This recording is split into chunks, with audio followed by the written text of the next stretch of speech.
Assalamualaikum warahmatullahi wabarakatuh. Tabipun.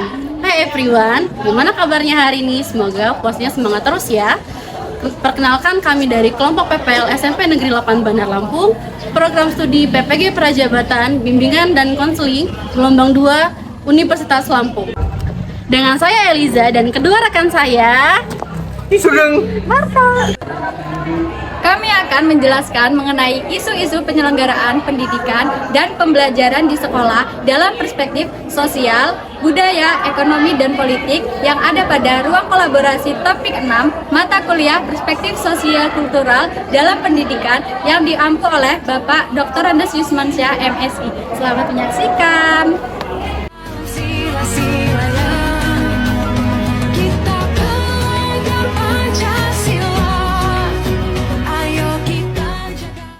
Saya masih melihat bahwasannya pendidikan di Indonesia belum merata, di mana di daerah pelosok ataupun di daerah 3T, sumber serta kualitas pendidikan masih jauh dari kata layak. Hal ini diperparah dengan adanya geografis yang kurang mendukung latar belakang masyarakat serta stakeholder pemerintahan pada daerah tersebut, yang kurang sadar terhadap pendidikan yang penting untuk anak-anaknya. Hal ini juga mempengaruhi kualitas pendidikan yang ada dalam pembelajaran maupun hasil prestasi pada peserta didik tersebut.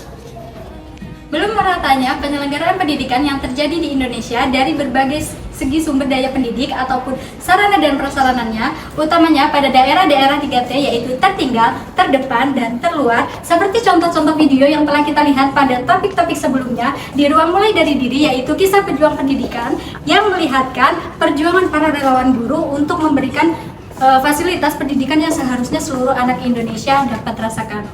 Seperti contoh yang saya rasakan di sekolah sekitar saya, yang berada di daerah pedesaan, yaitu seharusnya satu guru bimbingan dan konseling di sekolah menengah itu hanya dapat mengampu maksimal 150 peserta didik.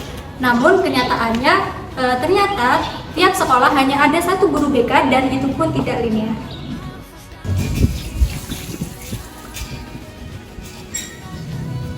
Menurut saya, pemerataan pendidikan, kualitas pendidikan masih rendah, letak geografis yang kurang mendukung, serta keterbatasan fasilitas sarana dan prasarana terkhususnya di daerah 3T.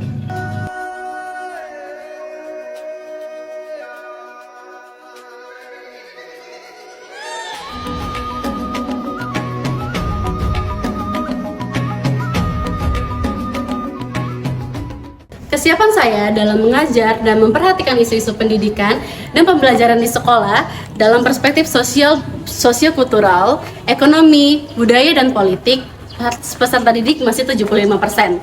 Karena saya harus banyak memahami dan mempelajari perspektif sosio-kultural pada peserta didik, terutama jika saya mengajar di tempat yang baru bagi saya, sehingga saya harus beradaptasi dengan lingkungan sekitar.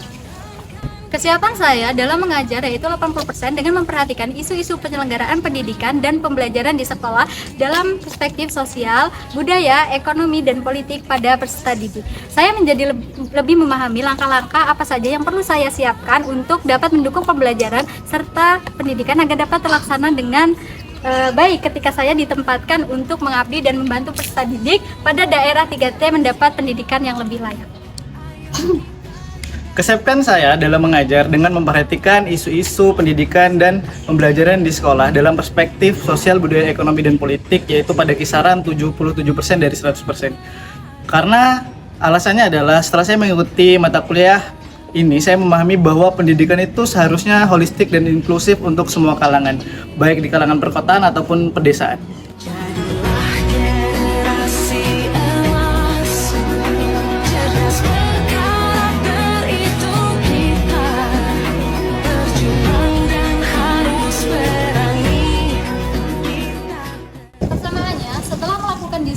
Maka kami menemukan persamaan mengenai masih kurangnya sumber daya manusia atau pendidik di daerah terpencil.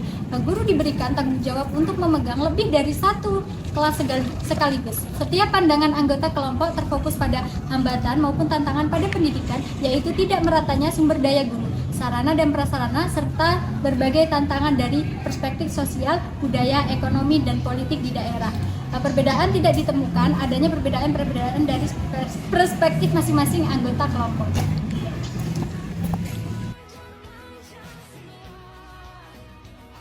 Kesamaan yang ada pada kesiapan masing-masing anggota dalam mengajar, yakni kami memiliki dasar pertimbangan yang sama, seperti mempertimbangkan aspek sosial, budaya, dan keamanan di daerah tersebut. Perbedaannya terdapat pada persentase kesiapan mengajar kami. Setiap anggota kelompok berkisaran antara 70% sampai 80%.